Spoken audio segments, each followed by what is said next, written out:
మారింది. ఇక మంథన్లో అయితే పోలీసుల అత్యుత్సాహం మరి పూర్తి స్థాయిలో పెచ్చరిల్లుతున్న అంశాన్ని కూడా మనం ఇక్కడ గమనించవచ్చు. ఇక్కడ చూసుకున్నట్టయితే ఇక్కడ నా మీద ఇప్పటి వరకు 11 కేసులు నమోదు చేసిండు, కేవలం సోషల్ మీడియాలో పోస్టులు పెడతానని చెప్పి ఇక్కడ మంత్రిలో ఐలి ప్రసాద్, అదే విధంగా ఇక్కడ నాగపల్లి నుంచి ఎండి చాంద్ పాషా, అదే విధంగా దొడ్ల బాలాజీ ముత్తారం నుండి, అదే విధంగా ఇనగంటి భాస్కర్ రావు కమాన్పూర్ నుండి, గంట వెంకటరమణారెడ్డి రామగిరి మండలం నుండి, మరి ఇక్కడ కల్వల శంకర్ అయితే ఏకంగా SC/ST కేసే పెట్టిండు, ఆయనకు సంబంధమే లేదు. అదేవిధంగా నా భూమిని మరి అక్రమంగా లాక్కొని సీనుబాబు అండదండలతోటి అక్కడ ఫెన్సింగ్ వేసి ఆయనతోటే మరి కుంట చక్రి అనడంతో ఉల్టా మరి నా భూమి దగ్గరికి నేను అందుబాటులో లేకపోతే వెళ్ళిన 2 ఎంపీటీసీల మీద కూడా అక్రమంగా కేసు నమోదు చేయించిండ్రు. అదేవిధంగా రణధీర్ రెడ్డి అని మంత్రి నుంచి వాళ్ళతో చీటింగ్ కేసు పెట్టించిండ్రు. మరి ఇక్కడ ఎలాంటి ఆల్రెడీ కోర్టులో మరి ఇక్కడ ఉన్న సివిల్ దాని మీద చీటింగ్ కేసు పెట్టిండ్రు.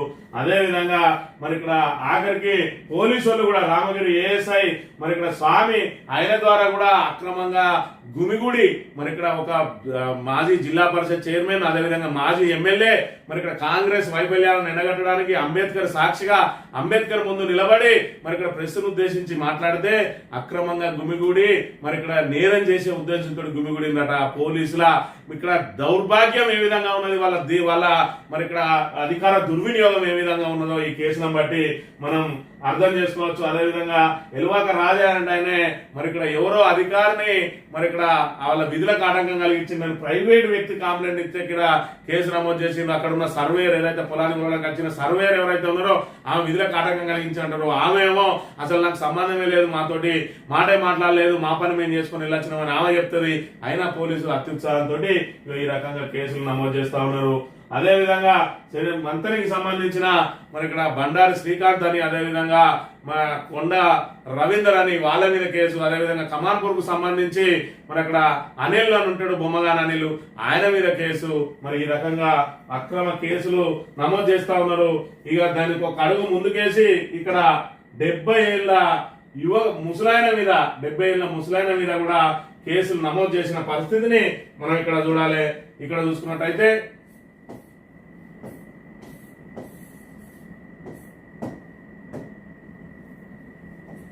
21/3/2025 రోజు కంప్లైంట్ ఎవరిచ్చింది అని అంటే మధ్యలో రాజయ్య అనే వ్యక్తి ఇచ్చిండు. ఎవరి మీద? తీర్థాల కొమరయ్య మీద, ఆయన మీద ఇచ్చిండు. ఆయనది 55 ఏజ్ అని రాసిండు. 55 కాదు, సుమారు 70 ఏళ్ళు ఉంటాయి ఆయనకు. మరి ఇక్కడ చూసుకుంటే తీర్థాల కొమరయ్య మీద ఏమని ఇచ్చిండు? SC/ST case. మరి ఆయన ఏదైతే ఖమ్మంపల్లిలో నిత్యం అక్కడ ఎర్రమట్టి మరి మొరం, అదే విధంగా గుట్టల మీద బండలు మరి ఇక్కడ అక్రమంగా ఆ ఇసుక దుబ్బమాటన ఇసుక రవాణా చేస్తూ కాంగ్రెస్ నాయకులు దోపిడీకి పాల్పడతా ఉన్నారని పదే ఆయన పోరాటం చేస్తూ నా పొలంలో ఉన్న మట్టిని నేను తీసుకుంటా అంటే ఎందుకు అనుమతిస్తలేరని చెప్పి ఆయన మరి అక్కడ తహసీల్దార్ని అడగడానికి వెళ్తే అక్కడ మీరు కాంగ్రెస్ నాయకులను పదే వేధిస్తావా అని చెప్పి అక్కడ ఉన్న మధ్యల రాజయ్య అనే SC వ్యక్తితోటి మరి ఈయనతోటి గొడవ పెట్టించి వెనుక ఉన్న కాంగ్రెస్ నాయకులు ఎవరైతే అగ్రనేతలు ఉన్నారో వాళ్ళు ఈయనను ముందర పెట్టి ఈయనతోటి గొడవ పెట్టించి ఉల్టా ఈయన మీదనే కేసు పెట్టిండు అని అంటే ఏ విధంగా నడుస్తా ఉన్నది మంత్రిలో. మరి ఇక్కడ ఇందిరమ్మ రాజ్యం అని చెప్పి, ఇందిరమ్మ రాజ్యం అంటే ఎమర్జెన్సీ పాలన. ఆ ఎమర్జెన్సీలో ఏ విధంగా అయితే గొంతులు నొక్కిందో ఈ రోజు ప్రతిపక్ష నాయకులు మరి ఇక్కడ కనీసం చిన్న పోస్టు పెడితే చాలు వాళ్ళ గొంతులు నొక్కుతా ఉన్నారు. ఆఖరికి మరి ఎవరైనా సామాన్యుడు ప్రశ్నించినా కూడా SC/ST కేసులతోటి వేధిస్తున్న అంశాన్ని మనం ఇక్కడ చూడాలి. అదే గ్రామానికి సంబంధించి మరి ఈ నెల 12వ తేదీన ఒక SC/ST కేసు నమోదైంది. అక్కడ మాజీ సర్పంచ్ ఉంటాడు. ఆ మాజీ సర్పంచ్ సముద్ర రమేష్, ఆయన మీద మంత్రి ఓదలంటేనే 12వ తేదీన మరి ఇక్కడ కంప్లైంట్ ఇచ్చింది. ఏమని ఇచ్చింది అంటే వీళ్ళు దారి మైసమ్మ ఏదో చేసుకుంటుంటే అక్కడికట ఈయనను రానియలేదట, నన్ను అవమానించిన, నేను SC సామాజిక వర్గానికి సంబంధించిన వాడిని కాబట్టి రానియలేదు అని చెప్తారు.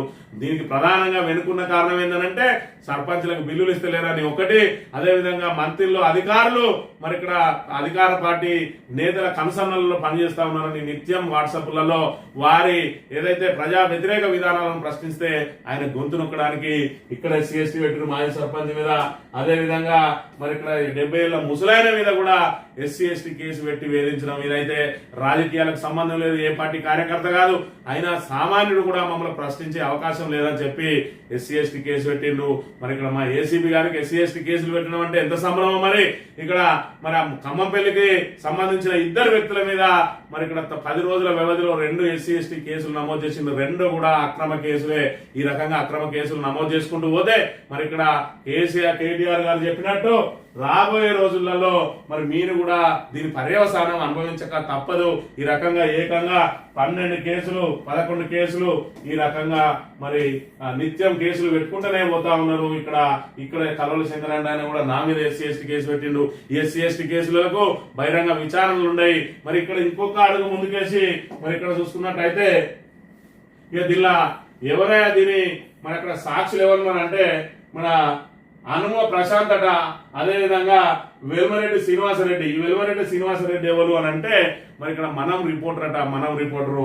అదే విధంగా ఈ ప్రశాంత్ ఎవరు అని అంటే మరి వీరస్వామి అని ఆయన కొడుకు, హనుమ వీరస్వామి కొడుకు. ఈ హనుమ వీరస్వామి అంటేనే దిశ రిపోర్టరు. మంత్రులు ఏ విధంగా నడుస్తా ఉన్నదంటే కాంగ్రెస్ కు అనుబంధంగా ఉండడం కోసం ఒక ప్రెస్ క్లబ్ నే పెడతా ఉన్నారు, డివిజన్ ప్రెస్ క్లబ్ అట. మరి ఇక్కడ ఆ డివిజన్ ప్రెస్ క్లబ్ కు అధ్యక్షుడు మోత్కూరు శ్రీనివాసు. ఆ మోత్కూరు శ్రీనివాసు ఆయనకు హాస్పిటల్ ఉన్నది. మనం సక్రమంగా నడవాలంటే ఇక్కడ శ్రీధర్ బాబుకు అనుబంధంగా మనం పనిచేయాలి. అనుబంధంగా పనిచేయాలంటే దీనికి మరి ఒక వేదిక ఎంచుకోవాలి. ఆ వేదికే డివిజన్ క్లబ్. మరి ఇక్కడ TUWJ అడిగితే అసలు ప్రెస్ క్లబ్లు పెట్టడానికి అనుమతే లేదని చెప్పి వాళ్ళు చెప్తారు.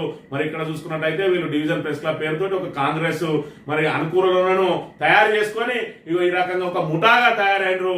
ఏదైతే దోపిడీ ముఠా ఉన్నదో దానికి ఈ దోపిడీ ముఠా మరి అనుసంధానం అవుతా ఉన్నది. ఆఖరికి అక్రమ కేసులు పెట్టేదాల్లో సాక్షులుగా కూడా ఈ డివిజన్ క్లబ్ మెంబర్లు ఉంటా ఉన్నారంటే ఈ డివిజన్ క్లబ్ ఎంత నీచ స్థితికి దిగజారింది.